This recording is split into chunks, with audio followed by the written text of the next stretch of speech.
Welcome to another episode of RIO's how-to videos.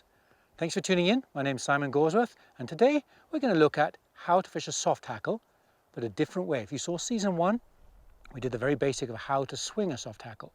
And I like a little bit more complications in fishing than that, and sometimes swinging a soft hackle isn't so effective. And particularly when you've got rising fish that don't really take dry flies, a soft hackle is very, very, very effective when the fish are feeding on dry flies. And that's the situation we've got here. I'm going to run over my rig. I've got on the end of my rod, I have a single-handed spey line. That's because I do an awful lot of spey casting with it, roll casting and spey casting. I want a line that's going to turn over and roll cast easy. So that's the line I've got on here. And then there's quite an interesting setup on this whole thing. So I've got a Suppleflex leader on the end, and on the end of that some Suppleflex tippet.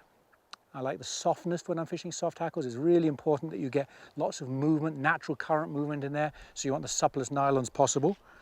And then the way it's rigged is going to be quite interesting to some of you.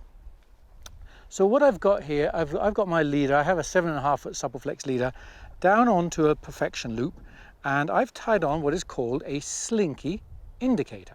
Slinky Indicator does this. Look at that, isn't that cool? That's an indicator you make. If you haven't seen our video on how to make a Slinky Indicator, check it out.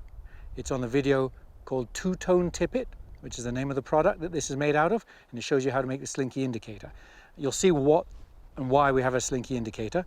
So I've got my Suppleflex leader, my 7.5 foot Suppleflex leader to the Slinky Indicator, and then from there I've got some 4X Suppleflex down to a tippet ring, and then from the tippet ring I have a dropper with a small soft hackle, and then a little bit longer arm handing down to my point fly with a larger soft hackle. All right, so that was the rig. Now I'm back out here in the current, and what I've done, I've chosen a position where I'm almost level with a fish that's rising. I'm slightly upstream of it, and I'm going to cast above the fish with a little bit of slack, and my soft hackles are going to sink and drift past that fish naturally. And the reason you have a Slinky Indicator is very, very simple. Is when a fish grabs hold of this and tightens the line, all that happens is the Slinky Indicator stretches, fish feels nothing, and you see that Slinky Indicator straighten. That's your visual for a fish taking the fly. So the fish don't feel any tension. So usually the grabs are very positive and easy to hook because they don't spit it out so quickly. So that's why I've set it up. The fish is rising tight to the far bank. And as I said in the beginning, I'm going to do a lot of spey cast because I want to keep my flies wet. I don't want them to float. I want them to be subsurface. Just like fishing a dry fly, I want to wait till I know where that fish is. I'm going to wait for him to rise again or swirl again. I'll give him a minute or two, and then we'll cast the fly upstream of it with lots of slack. And again, I'm watching that indicator on the water. And the water, you probably can't see it from there, but the indicator is really easy to see. That Slinky's indicator is really easy to see. And what will happen is when a fish grabs it, you'll just see it tighten.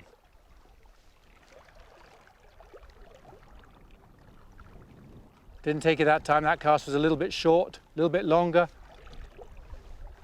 That's a good one.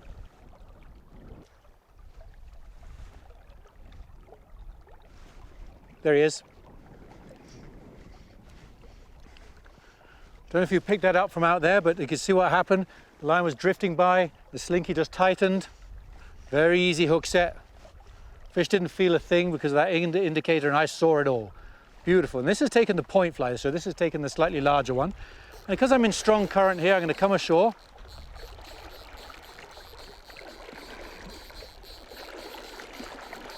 And get out of the current. It's much easier to land a fish that's downstream of you when you're in strong current in the softer water.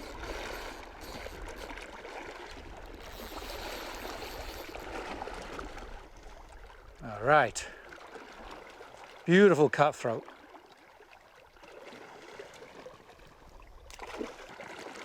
All right, there we go. Safely in the net. Beautiful cutthroat, about 16 inches. What a great take. Lovely, just seeing that indicator straighten slightly like that. That's one of the great things about this soft hackle on a slack line. Let's put this one back.